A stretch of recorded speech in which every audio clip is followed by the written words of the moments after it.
Hello guys, I'm Danny Shaw, and I'm going to teach you how to crack a whip. I'm going to teach you some basic beginner whip cracks that you can do with just about any whip. Those cracks are the Cattleman's crack, the slow figure 8 back crack, the reverse Cattleman's crack, and the overhead crack, and the reverse overhead crack. Okay, now those are the 4 cracks that we're going to start out with as a beginner. They're the easiest cracks to learn and to do with just about any whip. So a performance hybrid whip is a great whip for beginners, but you can use any other bull whip or stock whip or even snake whips or other types of whips. So the way the Cattleman's crack is done is you start with the whip in front. You're going to lift your hand up, stopping it once it reaches a 90-degree angle, and when the whip comes back around, you want it fully extended in the air. And when it comes back around and touches the ground, then that's when we know to bring our arm down.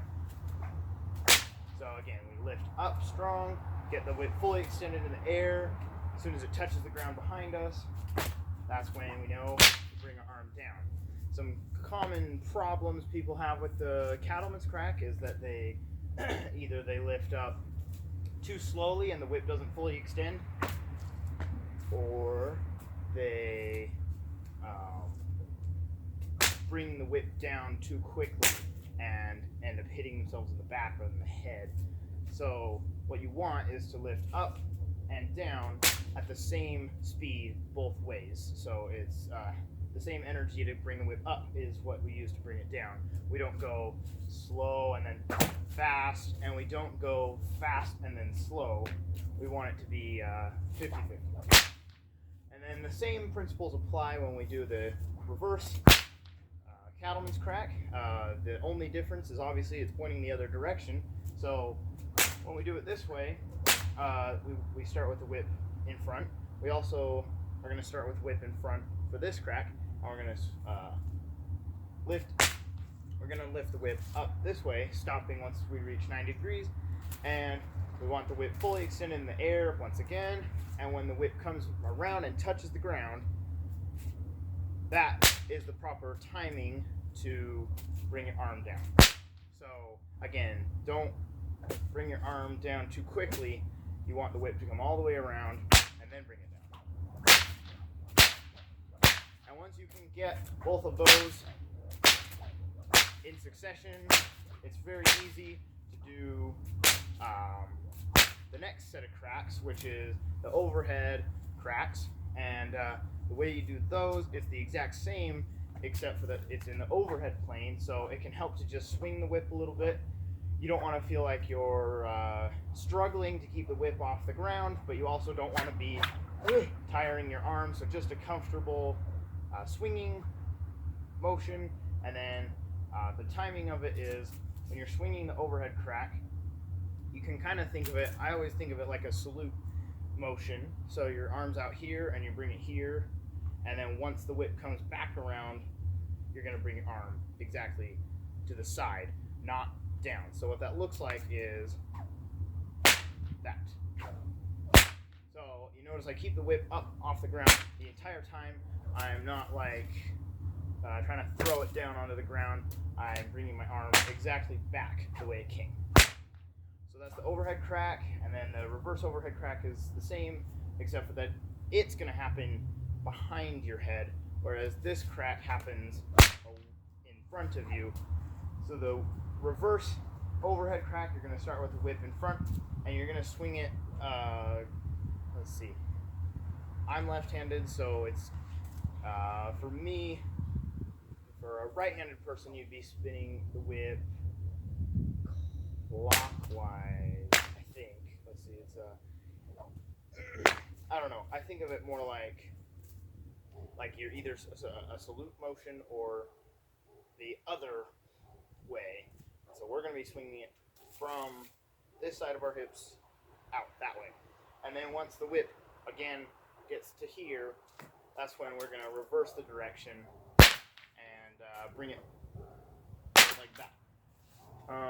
And then once you can get them together, which can take a bit of practice, I was my main thing I had to learn when I was trying to get these two cracks to flow together is that I would be thinking so hard about getting the overhead crack that I would forget about this one. And what I had to learn is that when you're doing this crack, you should be thinking about that crack. So you're doing this one, and I'm thinking about this one, and then I'm thinking about the. So you're always one step ahead of the whip, and that can help with your flow. And just overall, don't try to muscle it. Let the whip do the work. And then once you get the 4 beginner cracks, there's some fun things you can do with just those 4 cracks. You can obviously, it's very easy to travel with them, so you can learn the body wraps and crack like this. And then you get rotate with the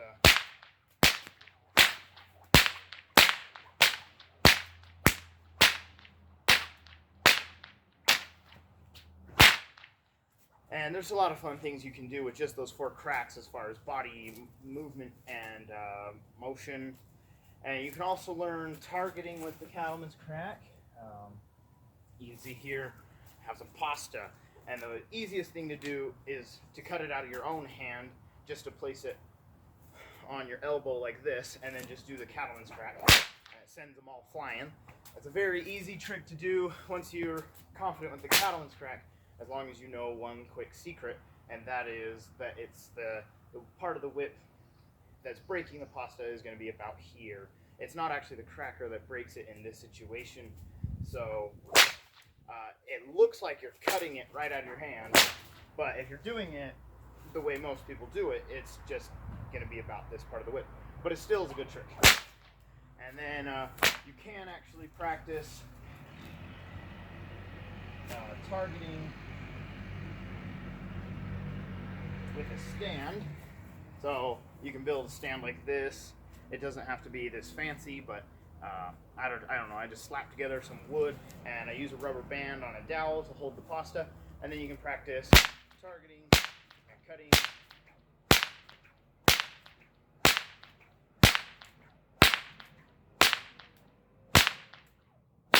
There we go.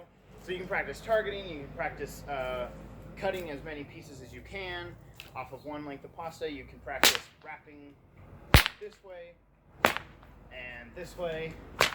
Those are some fun beginner targeting tricks. And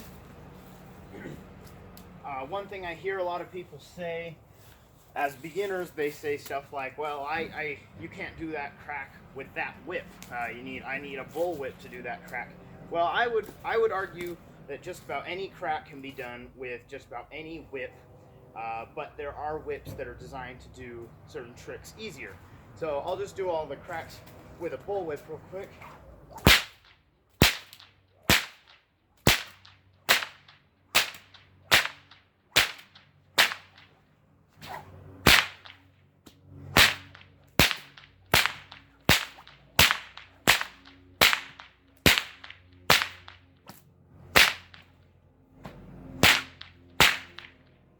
So yeah, there's performance hybrid whips, bull whips, and then of course it can be also done with a stock whip.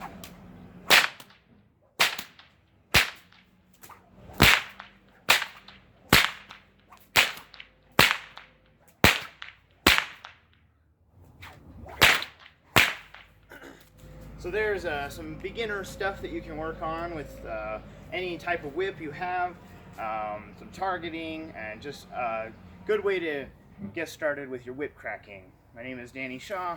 Thanks for watching.